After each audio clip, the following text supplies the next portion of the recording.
Hey, Abbott, what time is it? It's time for the Abbott and Costello Show. We're on the air for ABC here in Hollywood. Well, what are we waiting for? Let's go with the Abbott and Costello Show.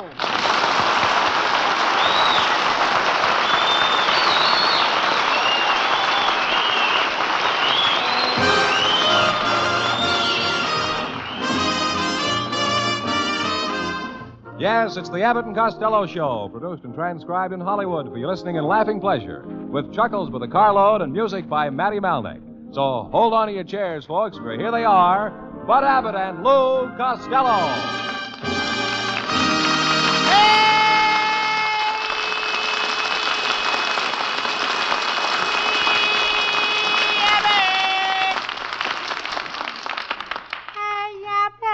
All right. All right, stop yelling. What are you shivering about? Hey. What's the matter? It's cold here tonight, Abbott. Oh, why don't you buy an electric blanket? Well, I have one. They're kind of tricky. You know, I turned mine up too high, and all night long I kept dreaming I was a fried egg. Well, why didn't you turn it over? I couldn't. I always sleep sunny side up. Oh, talk sense. What have you got there in that pocket of yours? In that pocket of mine. What is it? What have I got? Yeah. Princess Elizabeth sent me a picture of her new baby. Let me see it. Say, the baby is cute. Yeah. They say it weighed 8 pounds, Lou. Yeah, weighed 8 pounds. And that will be the first pounds England ever raised without the help of the United States.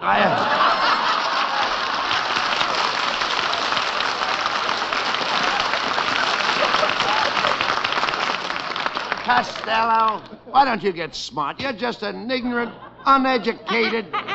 What? Who's ignorant and uneducated? I'll have you know I've worked my way through Vassar. Vassar is a girls' school. Well, that will give you a rough idea of the kind of work I was doing.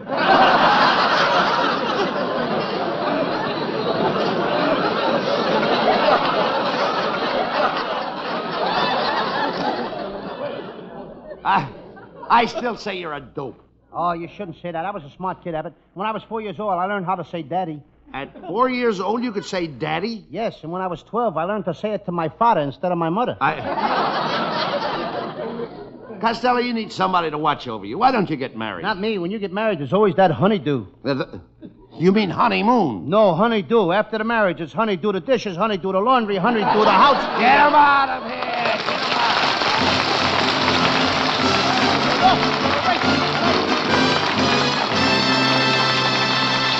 And there'll be much more of that terrific Abbott and Costello humor in a few seconds, after we hear a special message from this gentleman.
What are you so excited about? Boy, did we have trouble at my house last night. Somebody stole my Aunt May's purse with all her savings in it. It was $87. Oh, that's a shame. Any low-down, dirty thief that would do a thing like that ought to be shot. Costello, you ought to find him and shoot him. But I can't shoot my own uncle, can I?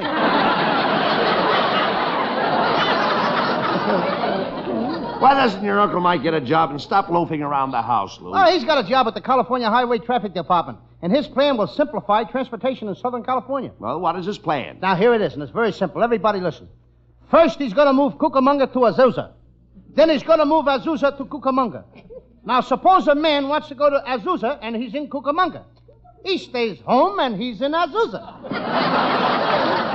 I think that's very simple. But wait a minute. Suppose a man lives in Cucamonga and he wants to stay in Cucamonga. Abbott, who wants to stay in Cucamonga? Well, look, when does he start to work with the traffic department? Well, they're breaking him in now. He's stationed up on Mulholland Drive on Saturday nights. He's got a sound truck, and he hollers out traffic messages to the motorists to keep the roads open. What kind of messages? Well, like this. He hollers, all smoochers and knickers, pull over to the side of the road and let the married couples through. Costello, your whole family are a bunch of stupid ignoramuses. They're all just like you. Did you ever go to college? Did you ever go to high school? Did you ever go to grammar school? When he gets to kindergarten, have I got an answer for him? Did you ever go to kindergarten? No, and that's my answer. That, Costello, is the reason you are so sadly lacking in intelligence. Yes, but don't forget, what I lack in intelligence, I make up in stupidity. Yeah. Yes, but don't forget, stupid people don't live long. Oh, yeah? My grandfather's 104 years old, and he's alive. Was he the oldest member of your family, Lou? I got an uncle on my mother's side. My Uncle Tom Zism is in Baltimore. He died at the age of 130. He did? 130. Do tell. Last week, we dug him up, and you want to know something, Abbott? What? He looks better than you do right now. Costello, that's a pretty old joke. Yes, and he was a pretty old man. Costello, I didn't know you came from a family of long livers. Are you kidding? My brother-in-law, Joe Kirk, has a liver 30 feet long. You know, it's been a long time since I heard that joke. Yes, and that's a long liver. I forgot about your family. You'd better start worrying about yourself, Lou. You don't look so good. That's because I haven't been sleeping much lately. What do you mean? Every night I have the same nightmare. I dream there's a guy chasing me with a long, sharp knife. He's chasing me all the way up Sunset Boulevard to Santa Monica, over the mountains, right up to my house in North Hollywood. And that's been going on for the past 2 weeks. Oh, that's terrible. It is. You must be completely worn out. Well, I would be, but for one thing. What's that? Last night I found a shortcut. Uncle Louie. Hey, Uncle Louie. It's Abbott's nephew, folks. What do you want, Norman? Uncle Louie, I heard you say you couldn't sleep, and I hope you get some sleep real soon, because when you don't sleep, you get irritable. And when you're irritable, you get mad at me. And when you get mad at me, you'll cut my salary. And when you cut my salary, I won't be able to pay my rent. And if I can't pay my rent, they'll evict me. And if I haven't got any home, then I'll be a bum. And you can't expect my wife to live with a bum just because you can't sleep.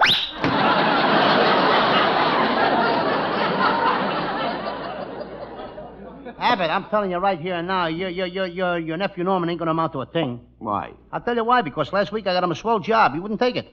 He could have made a lot of money selling Santa and Nita long underwear at half price. Santa and Nita long underwear. At half price. Well, how can they sell it at half price? The factory forgot to put in a $2 window.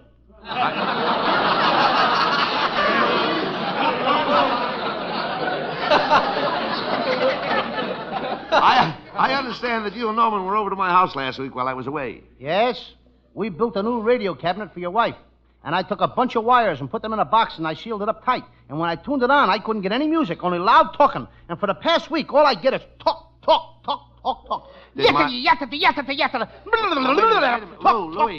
Louie, did my wife like the cabinet? Now that you mention it, I haven't seen her since I sealed up the box.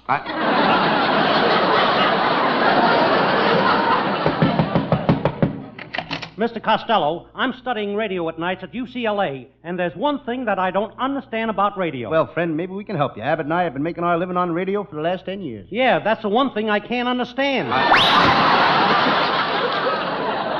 Abbott, now enough is enough. Now, I don't mind you putting your relatives on a payroll, but why do they have to come in and bother me? Rock-a-bye, baby, in the treetop. Here, Bud, have a cigar. Here, Louie, have a cigar. Rock-a-bye, baby. Have a cigar, Malnick. Here, give all the boys in the band one, too. Rock-a-bye, baby. Hey, wait a minute. Hey, get a load of my nephew. Hey, Joe, why are you passing out cigars? I just got a call from the wife, Bud. There's a patter of little feet around my house. Everybody, have a cigar. Rock-a-bye, baby, in the treetop. I got it. Hello? Just a minute. It's for you, Joe. Thanks, Louie. You're welcome. Hello? Is that so? Yeah. Are you sure? Mm-hmm. Goodbye. All right, give back the cigars. Everybody, give back the cigars. But Joe, what about that patter of little feet around the house? My wife just found out it's mice. That's another one of Abbott's relatives. Abbott, why don't you keep those Republican relations of yours out of here? Wait a minute. What makes you think my relations are Republican? There can't be that many Democrats out of work.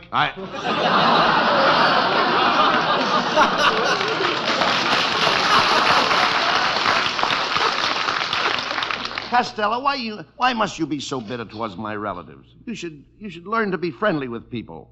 Don't you have any human interests? Only when I go to a burlesque show.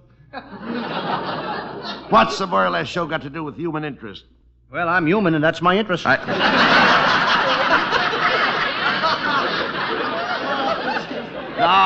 I mean you should try to be more kind to people. Even animals and birds and bees love each other.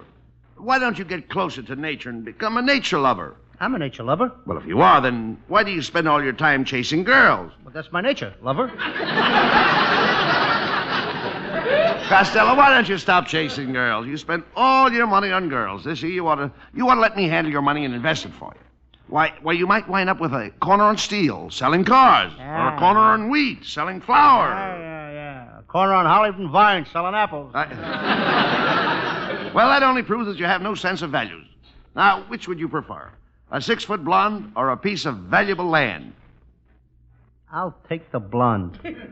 But the land I'm thinking of is on Wilshire Boulevard and has a beautiful front. The blonde I'm thinking of is on Wilshire Boulevard and has... You keep the land. Well,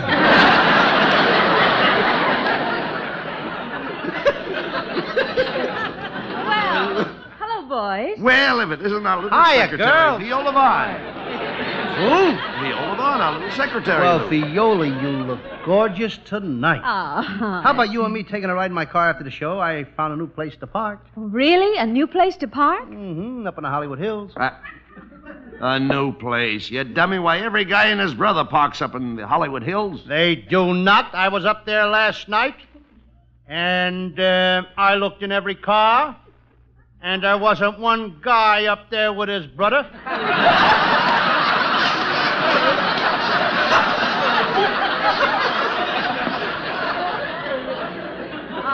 Now, look here, Costello. I'll only go out with you on one condition. You'll have to treat me in the manner to which I'm accustomed. Before we park in the Hollywood Hills, you'll have to take me to a nightclub, buy me a bottle of champagne, a big juicy steak with mushrooms, and some crepe Suzettes for dessert. Viola, when you go home at night, does your mother give you a bottle of champagne and a big steak smothered with mushrooms and crepe Suzettes for dessert? No, but my mother isn't trying to park with me in the Hollywood Hills. That's telling you, Viola. All right, Viola, if that's the way you feel about it, you don't have to go out with me. I live just a stone's throw from the YWCA. Oh, how do you know it's only a stone's throw? Because every time I yell, "Hey, girls," they throw stones at me. Now, Costello, I think you better forget about going out with me. You don't really love me. I do, too. Well, then why don't you do something to prove it, Lou? Okay, I will. Viola, for you, I'll jump off the roof of this building. You will? I've got a better idea. To prove my love for you, I'll dive through a plate glass window. Wait a minute. I got a better idea. I know what I'll do. I'll go out in the alley in back of this building and let a bus run over me. Costello, buses don't run in the alley. Why don't you go out on Sunset Boulevard? Are you kidding? A guy can get killed out there. Costello, you're going to get no place with Viola. She's a warm-blooded, affectionate girl. You just don't know how to treat her, Lou. No. Mr. Abbott is right, Costello. Oh. I have a very affectionate nature. I haven't noticed it. No? Well, come here. Costello, I'm going to give you a kiss that'll make you shake and shiver like a bowl of jelly on a frosty morning.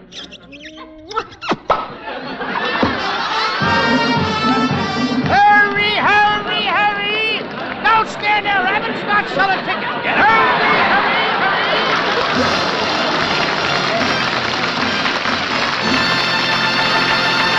Now, while we take a 60-second intermission, we'd like you to consider this.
gentlemen all over the country, here's our singer, Hal Winters, with one of the top tunes of the country.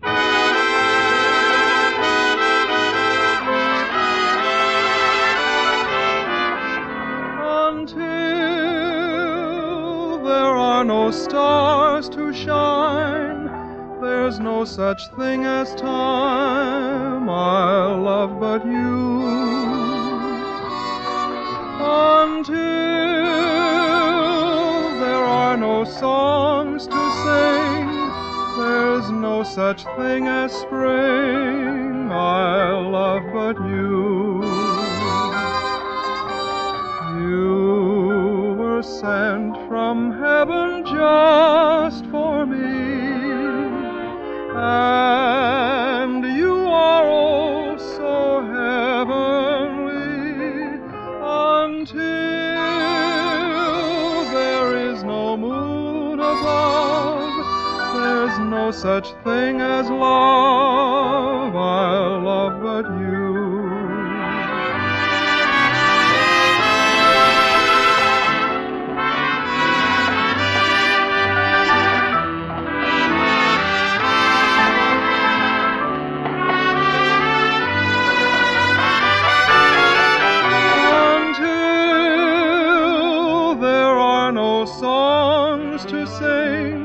There's no such thing as spring, I'll love but you. You were sent from heaven just for me, and you are oh so heavenly.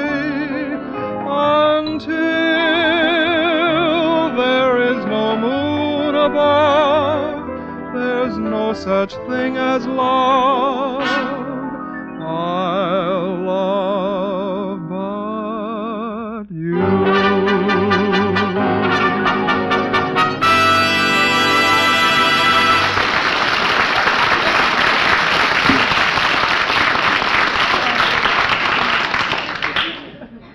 Hey, Abbott, look at the fan letters I got this week.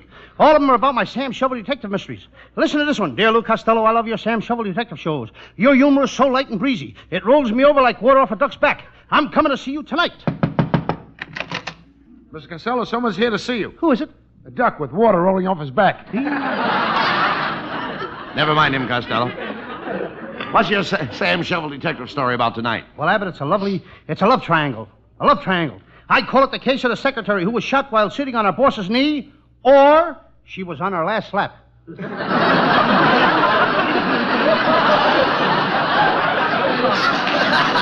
Well, you're talking. Let's do it.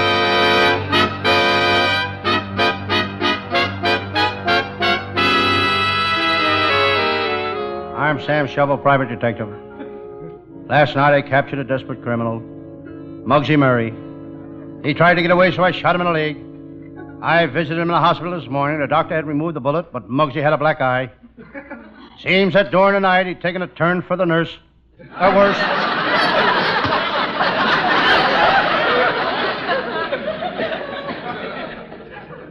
I'm tired. I'm very tired. I see spots before my eyes. Ciros, Macombos, Slapsy Maxi.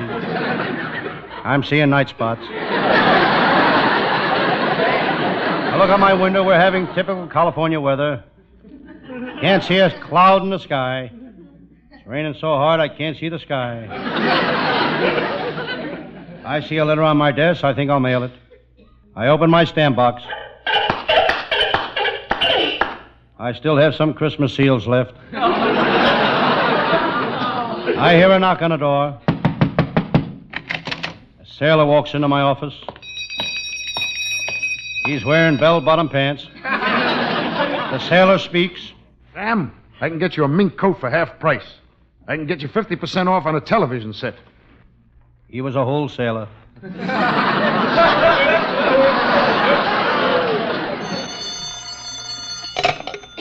Hello, Sam Shovel, private detective speaking. Hello, Sam. Is Lieutenant Abbott there? No. Well, when he comes in, the next time you see him, tell him I'm going to knock his teeth out. I'll break every bone in his body. I'll cut him up in little pieces and I'll dump him in a wet barrel of cement and drop him in the river. Get that? Who shall I say called? A friend.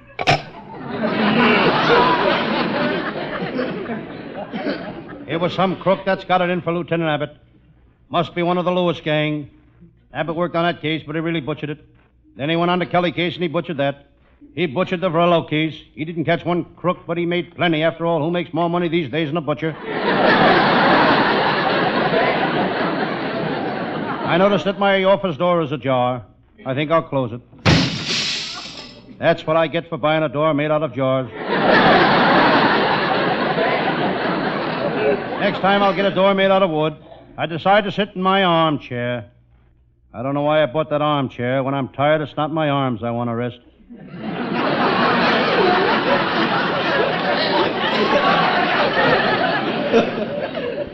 Hello, Sam Shovel. It was my pal, Lieutenant Abbott of the Homicide Squad. Sam, I'm tired. Last night I nailed light-fingered Louis. I'm going to send him to jail for 20 years for side-swiping a car. How can you send a man to jail for 20 years for side-swiping a car? He swiped both sides. Both sides of a new Hudson. Where were you today, Sam? I looked for you. I went to the movie this afternoon. But you went to a movie last night. Why did you go again this afternoon? I had to. I had some popcorn left over from last night.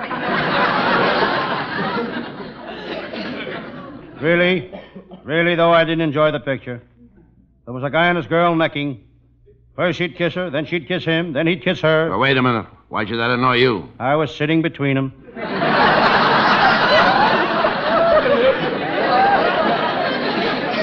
Sam, I've got a case in Texas that you could help me on. Do you know anything about the West? Lieutenant, when I was 12 years old, I could pack a gun.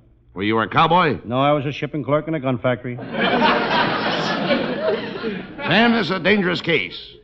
We're going out after a band of rustlers. Did you ever rustle? Only when I wear taffeta shorts. Can you ride a horse? I ride like my pants were nailed to the saddle. How do you do that? I nail my pants to the saddle. Sam, have you ever worked on a case involving a Texas bad man? Yes, I captured the toughest guy in Texas. Tough Tex, the train robber. He robbed trains the hard way. The hard way. He lifted them off the track and took them home. And you're just the detective to help me out on this case. Come on, Sam, we're heading for Texas.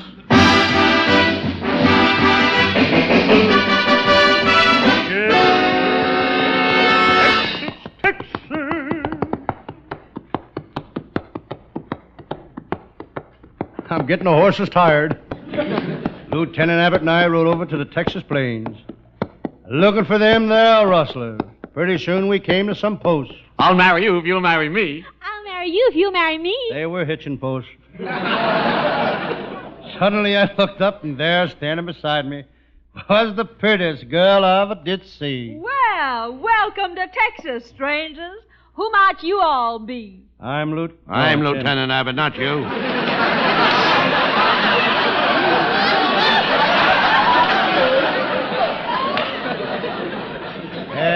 I'm Lieutenant Abbott of the girl.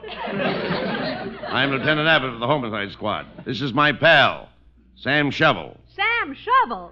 You don't mean Sam Shovel, the great detective? Well, Sam, welcome to Texas. And I'm going to give you a great big Texas kiss. There. Sam, boy, I'm the official Texas Welcoming Committee, and I kiss all strangers that enter the state. I aim to please. Well, honey, your aim is okay, but how long do you think your ammunition will hold out? Sam, there's the head of the rustlers. Cactus Pants Pete. So you're Sam Shovel, the private detective, huh? The one that's come down here to bust up my rustling gang, eh? I want to warn you, Sam. The last 50 detectives that came here, I choked them. I choked them with my bare hands. You hear me? With my bare hands. Goodness, how unsanitary.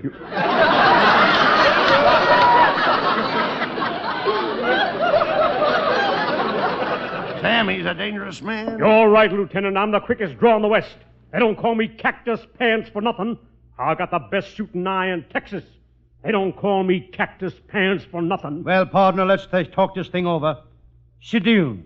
I can't sit down. They don't call me Cactus Pants for nothing.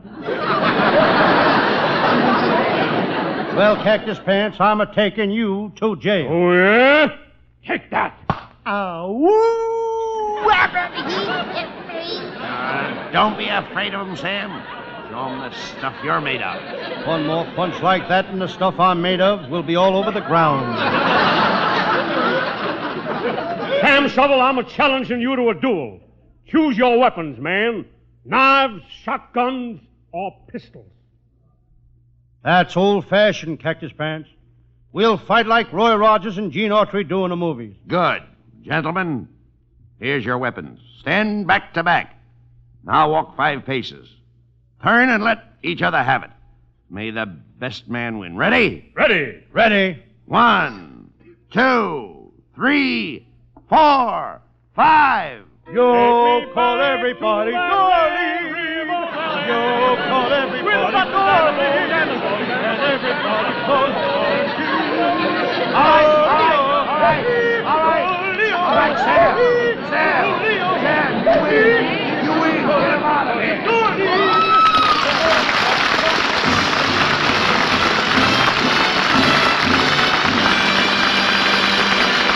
Bud and Lou will wind up tonight's hijinks in just a moment, folks, after a little advice from this fellow.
Costello, before we sign off, let's tell the listeners who the people are that helped out to put our show on. Yes, you're not kidding. You mean the people that put our show together? Tonight they nearly tore it apart. Oh, that's all the more reason why we should tell the listeners who they are. Okay, our writing staff is headed by Eddie Foreman with Paul Collin, Pat Costello, Martin Ragaway, and Leonard Stern. And our producer is Charles Van. And don't let's forget our band leader is Matty Malnick, and our singer is Hal Winters, and we'll all be looking for you next Thursday at the same time. Good night, folks. Good night to everybody in Patterson. Good night, and we love you all. Good night to everybody. Good night, Mother. Listen each Thursday night at this time for another great Abbott and Costello show, produced and transcribed in Hollywood. Be sure to stay tuned for the outstanding entertainment which follows throughout the evening on this ABC station.